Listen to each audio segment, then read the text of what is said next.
I need a little extra boost to get the day started today because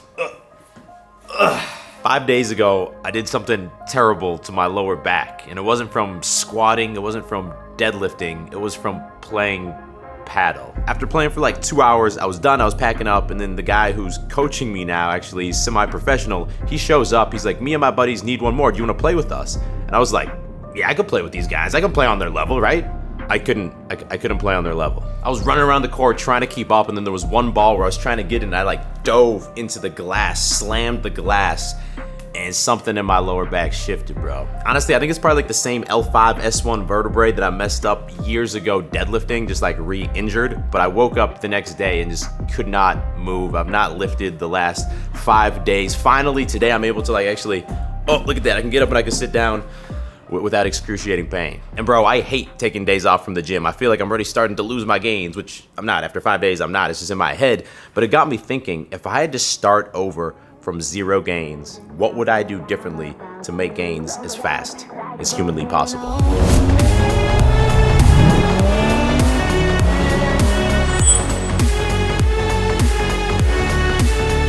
So when I first started lifting, I wanted to get bigger and gain muscle mass and bulk up, but I also wanted to have 6-pack abs. You know, I wanted to get big and strong, but I also wanted to look good naked immediately. But here's the thing we know about natural muscle growth, and I'm gonna throw a chart on the screen from Lyle McDonald, top bodybuilding researcher. He researched a lot of natural bodybuilders, looked at a lot of studies, and he came to the conclusion that your first year of training, you can gain 20 to 25 pounds of muscle. That second year, still a lot, 10 to 12 pounds of muscle. But by year 4 plus, you're only gaining 2 to 3 pounds of muscle per year max. This is the whole concept of newbie gains. When you're someone who has not trained before and you expose your body to this new stimulus resistance training, at first it's able to pack on a lot of muscle very quickly. But that is only gonna happen if you put yourself in the best possible environment to gain muscle, and that means you need to gain weight. Now, you don't need to gain a lot of weight, but you need to be gaining at least 2 to 3 pounds per month while also following a proven program in the gym. But humans, we suck at something called delayed gratification. We wanna look good naked immediately. We want the bitches immediately. And I know so many guys who've been training for years, and their biggest regret is that their first couple years of training, they didn't go all in on gaining muscle. They tried to, border this line of gaining a little bit of muscle, but also looking good with their shirt off. I have the same regret. My first couple years of training, I did like a yo-yo diet where I'd bulk up a little bit, but then I'd be like, I don't want to get fat, I don't want to get fat. And then I'd cut back down. And the funny thing is, most of us start training because we want more attention from females. We want more respect from other guys.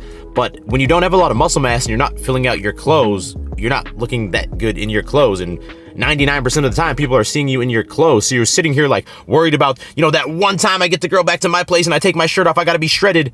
But then you're not maximizing your looks 99% of the time. The point is, your first 2 years of training, you basically have a superpower of being able to pack on a bunch of muscle mass, but only if you give your body the calories it needs to do so. You don't want to look back, year 3, year 4, year 5 and be like, man, I screwed myself trying to stay lean those first couple years. And now I don't know how big I could have actually gotten naturally. Easy little breakfast to start the day. We got a toast with guacamole and jamon iberico, a little protein shake on the side. I will say that if you've never had Spanish jamon iberico, it might not be fair to say that you've even lived life yet. Don't quote me on this, but it might be better than breakfast tacos. So after the whole Liver King debacle, I think people are now more aware that someone can literally inject themselves in the morning and then hours later hop on a podcast and talk about how natty they are. Now, he was a pretty blatant fake natty, and there's a lot of other blatant fake natties out there that literally nobody believes. But I've been in this industry for a minute, man, and there's a lot of guys out there who people actually think are natty, and they're not. They're not. It's always funny to me because when I look at the comments of people defending fake natties, almost always they fall into 2 categories. The first category is young guys who are just getting started in the gym. Maybe they've seen 1 year of newbie gains and they think that level of progress is just going to keep itself up over time because they haven't hit that natty wall yet. But also I think these guys, when you're younger, it's a little bit easier to idolize people and just believe everything they say. And also you want to believe that it's true because that would mean that you could get that type of body without having to inject anything. The second type is just straight delusional people who will comment, I believe this guy's natty because I look like him. I'm 240 pounds, 8% body fat. Then you click over to the profile and he's just fat. It's like, have you looked in the mirror, bro? You're 28% body fat, not 8%. The point is, when I got started, I didn't have realistic expectations, and a lot of guys don't have realistic expectations because they don't know what's natty and what's possible. And I think 2 guys that you should look up to and that you should see as something that you could achieve if you really grind it out over the years is, first of all, Jesse James West. This guy looks amazing year-round. He's got good muscle mass. He's got good size. He doesn't have the huge 3D fake-looking deltoids that you get when you inject stuff. Another guy would be Marvelous Mike. He's one of our edge influencers. He's a friend of mine in Houston. He also looks amazing. He's got great size. He stays lean. Now, a lot of guys aren't going to have as good of genetics as these two examples, so even if they have the same muscle mass and the same level of body fat, they might not look as good, but it's a good barometer to aim for. You got to keep it real with yourself in life. Your first month in business, you're not going to make $1 million, and you shouldn't give up when you don't make $1 million. The same way, after 2 years of lifting, you're not going to look like the Liver King, and you shouldn't give up because of that. Today is my comeback to the gym, baby, and I'm getting it started with some Beast Fuel pre-workout from Gains Club. You gotta realize, most brands, they put in like the minimal dose of each ingredient to say that technically it's clinically dosed, but with Gains Club, we use the maximum effective dose so that you're actually gonna see optimal energy, focus, strength, pumps, not to mention that this electric watermelon flavor, it's ridiculous. If you want to try it out, you can use that coupon code right there to save some money. First link in description. I promise you will see a huge difference versus your regular old pre. So my first year of training, the extent of my diet was, it was the same diet that I'd always eaten. I just had one protein shake after each workout. The extent of my training was that I went to the gym with my bros who lifted and I just did what they did. Or sometimes I did these P90X workouts at home. And for sure I made some progress because I was brand new. And if you do anything, you make some progress, but no chance in hell did I get even close to maximizing those precious newbie gains. Now, the way you fix this is extremely simple. You track your diet and you track your lifts. To efficiently build muscle, you need to be eating about 300 calories more than your baseline so that you slowly gain weight. If you're trying to lose weight, you need to be eating about 500 calories less than your baseline so you can lose about 1 pound per week. You need to eat 0.85 grams of protein per pound of body weight to maximize lean muscle gains. You don't need to eat a lot more than that. This is what the clinical research shows. You don't need to worry about how much carbs or fat you're eating. That's just gonna make you anal about your diet and probably develop an eating disorder. Our bodies are very smart. They can convert carbs easily to glucose. They can also convert fats to glucose if they need to. But if you don't have a system to track your calories and your protein, then your diet's not gonna be on point. And the same thing in the gym. You need to achieve progressive overload in order to keep building muscle. That means you need to increase either your volume or your intensity. But if you're not actually tracking your lifts,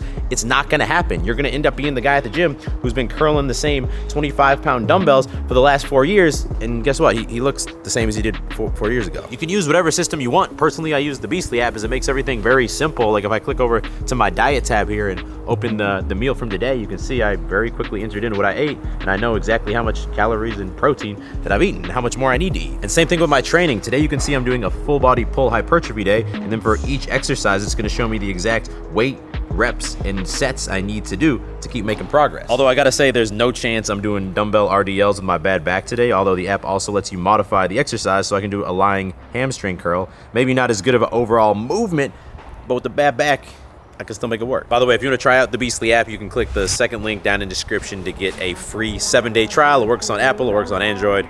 It's the best.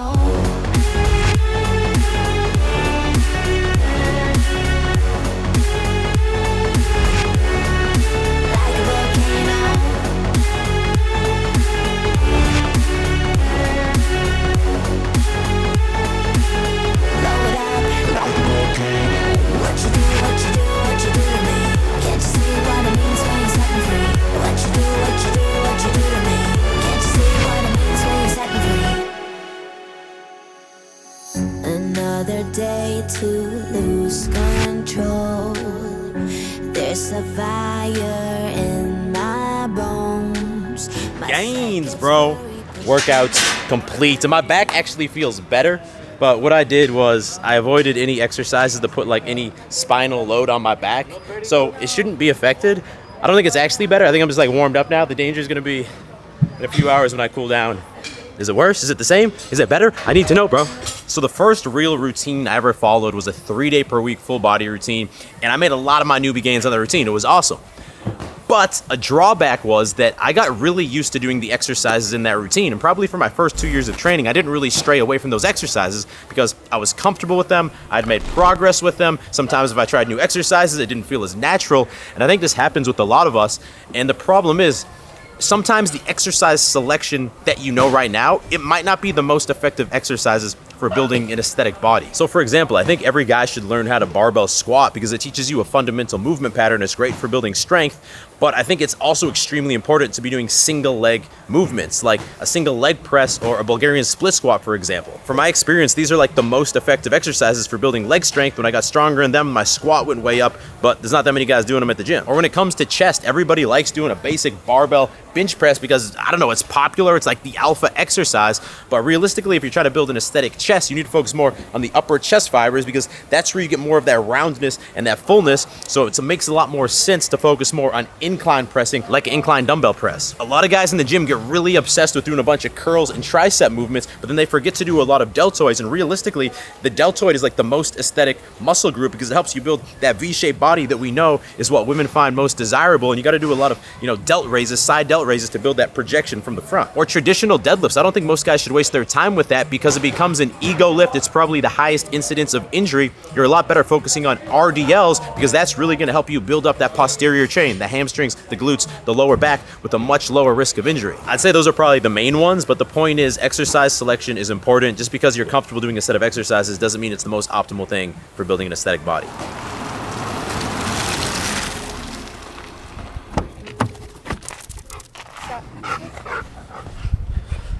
Go get it.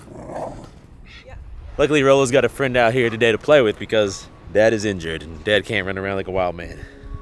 Another mistake I made, I wish that I realized there was more to life than making gains. And I love making gains. Y'all know that, gains bro. But I think for humans, it's so easy for us to oscillate between extremes, not working out at all to like, oh, I've seen some progress. Now that's my new identity. I'm a guy who goes to the gym and makes gains and gets stronger. Now I want to go to the gym every single day. I hate rest days. I want to be, obsessed about hitting my protein every single day. And like on one hand, we know that it's best if you're trying to make the most gains in the long term. It's best to start small with just 3 days per week because that way you can increase to 4 days per week when your progress plateaus. If you start out lifting 6 days per week, your body's eventually going to get used to that stimulus and you don't have anywhere to increase from there, and it drastically limits your ability to implement progressive overload and keep making gains year after year. But also, I see a lot of guys who use the gym as a distraction so they don't have to acknowledge the other parts of their life that are in the dumpster. And I used to do this. It's like, I'm making gyms, I'm consistent on my routine now, so I'm better than other guys, even though my dating life sucks. I don't have the confidence to talk to girls. My career is stagnating. I'm not making, the type of money I want to be making. So let me just not even think about that. Let me just think about these gains, bro. It's like on one hand, I wouldn't be who I am today without the discipline that the gym helped me build because that bled into other areas of my life. But it's about balance. Making gym gains is cool, but making life gains, that's the real W. Ready for dinner tonight. We got one of my new favorites here. Indian food. We got chicken vindaloo, that spicy goodness. Also fried rice. Also, bro, let me tell you about this right here. This is a garlic cheese naan. It's basically like a little, not like a pizza, but like, you know what I'm saying? Honestly, I think India might have crept up into my top 5 cuisines. What about you, Julia? Top 5? Yep. Tex-Mex, Thai, Tex-Mex, Thai, Spanish tapas, Indian, ice cream. If you enjoyed this video, I recommend you check out this one next. It's about the top 6 exercises every man needs to be doing to build an aesthetic physique. I could do literally only these exercises and be good. And if you're new to the channel, click there to subscribe because I drop 2 new videos every single week and you don't want to miss them. I'll talk to all of y'all in the next video. Stay beastly.